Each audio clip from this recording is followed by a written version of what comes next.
I'm Roch, and I don't like clover. I'm Kim Todd, and I love clover.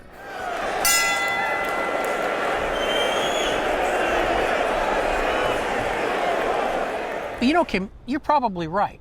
There is a place for clover in the landscape, and as a matter of fact, you can buy pure bags of really high quality seed to put in the landscape that's just white Dutch clover, and you can put it in a planting bed, but by itself, where you're not going to have to spray herbicides and other things, and you can keep it relatively clean and pure. Okay, so actually we're agreeing with one another on this one? Yeah, hard to believe. Hard to believe. And we're going to use Dutch clover in our courtyard as an alternative turf in a location where we've had trouble with the turf itself. But where I've seen Dutch clover used as an alternative turf, it's tall.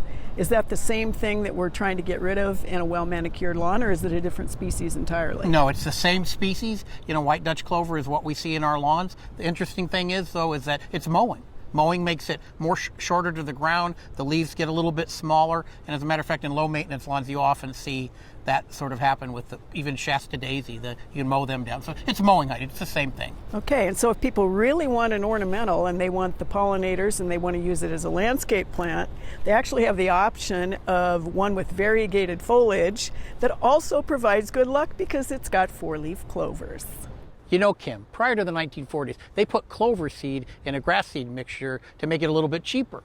Unfortunately, what happened then is that the clover took the lawn over and it became a weed problem. And everyone says it fixes nitrogen, you know, it makes its own nitrogen. The trouble is the plant makes enough nitrogen for itself, but not necessarily for the rest of the lawn, and it looks for a kind of a lawn that's out of shape and out of color. So that's a negative about that. So then we have to control it. And when we have to control it, there's a number of ways. We start introducing herbicides and other things into the environment.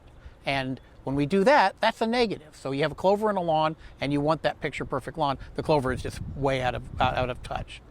Bottom line, clover in a lawn is a bad thing. Okay, Roch, the reason I like clover is because I like the difference in texture. I love the scent. I like the fact that it does attract pollinators.